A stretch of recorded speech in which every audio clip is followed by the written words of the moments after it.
In the luxurious cabin of a private jet, a storm of arrogance and prejudice was about to break. Thomas, a flight attendant with a reputation for both meticulous service and selective disdain, held court in the rarefied air of the Teterboro airport. To him, some passengers were simply more deserving than others, and his sharp eyes could spot an interloper from a mile away. The first passenger to board was a tall woman with moist curls framing a sharp-featured face. "Good afternoon," she said, her voice calm and clear. Thomas, however, saw only an obstacle. He ignored her greeting, his gaze sweeping over her with open disapproval. "Your name?" he demanded, pulling up his passenger manifest. "Naomi Carter," she replied, her expression unwavering. Thomas scanned his list. The name wasn't there. His face hardened with suspicion.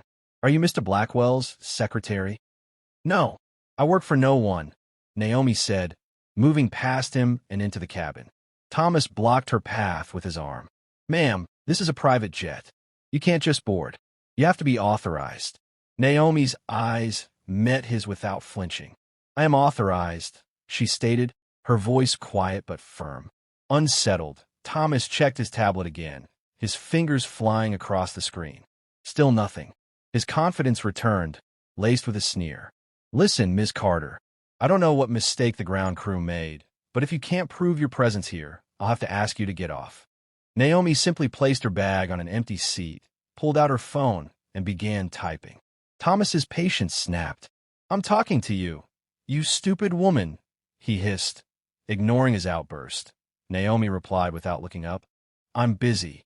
Soon, two other passengers boarded, a young man in a gray suit and a distinguished-looking older gentleman. Thomas, ever the professional, was a whirlwind of politeness and charm for them, offering champagne and fine whiskey. Naomi, meanwhile, was treated with stony silence and pointed neglect. The final straw came when Thomas tried to remove Naomi's bag from the seat without asking. "Do not touch my things," she warned, her voice a low growl. Thomas laughed in her face. "You have no authorization to be here. You have no right to occupy space. Touch it, and you will regret it," she said, her composure beginning to crack. "Or what? You'll call your boss?" he taunted. "You're nobody here. You're in the wrong place." The jet took off, climbing into the sky. Naomi, now composed, closed her laptop and walked to the bar. "Could you give me a glass of champagne?" she asked. Thomas didn't even turn around. "We don't have any," he said, even as the young man in the gray suit held a glass of it in his hand. Naomi's voice remained calm. "I want a glass. The same one you gave him." Thomas whirled around, a condescending smile plastered on his face. "Listen, ma'am, I don't know how many times I have to tell you. This isn't a commercial flight. We are not here to cater to the whims of people who had to take out a loan just to afford this trip. If you're thirsty, there's bottled water in the back compartment." "Is that what you say to all the passengers?" Naomi asked. "No, only to those who don't understand that they don't belong here," he spat. He leaned closer, a venomous whisper. "You're probably used to traveling in tourist class, but things don't work that way here. People who fly this way don't show up looking like they just robbed a bank." "Are you finished?" Naomi asked, her voice dangerously quiet. "No. You think you're so smart, so elegant.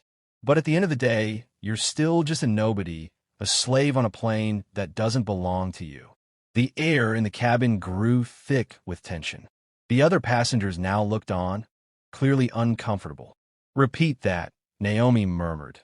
Thomas leaned in, his face a mask of contempt. "A nobody who doesn't belong here." A tense silence shattered. Naomi raised her hand to point toward the back of the jet, but Thomas grabbed her arm. She tried to pull away, and in that moment, he raised his open hand and struck her. The sound of the slap echoed through the cabin, sharp and violent. Naomi stumbled back, her cheek red and burning. Thomas, momentarily stunned by his own actions, quickly tried to regain his composure. "Don't you push me," he stammered, as if that justified everything. With a look of icy fury, Naomi walked back to her seat, her movements slow and deliberate. She pulled out her phone and began to type. Without raising her voice, she said, "You're going to regret this." For the rest of the flight, The silence was suffocating. Thomas, rattled, paced the cabin, his usual superiority replaced by an undercurrent of fear. Naomi, on the other hand, sat ramrod straight, her eyes fixed on her phone, typing furiously.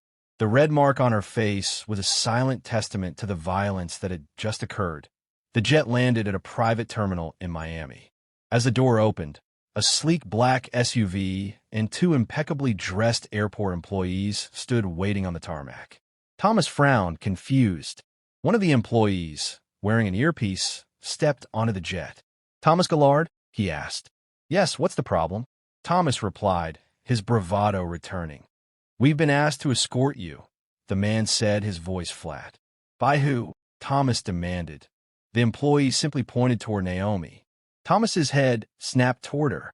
She stood calm and composed, the mark on her face still visible. "You?" Thomas spat, a hysterical laugh escaping his lips. "You asked for this? Because I told you the truth? You think you're better than everyone? You can put on a fancy coat and carry an expensive phone, but at the end of the day, you're just another nobody." Naomi took a slow step toward him. "Are you finished?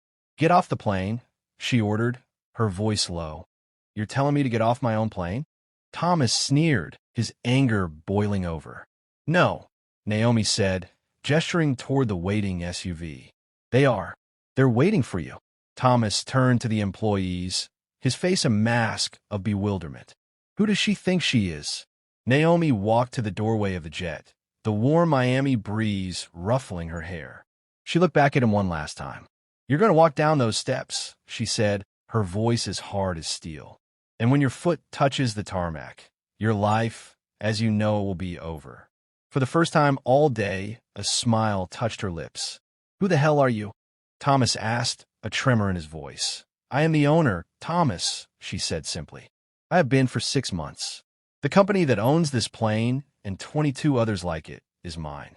The person who signs your paychecks is me."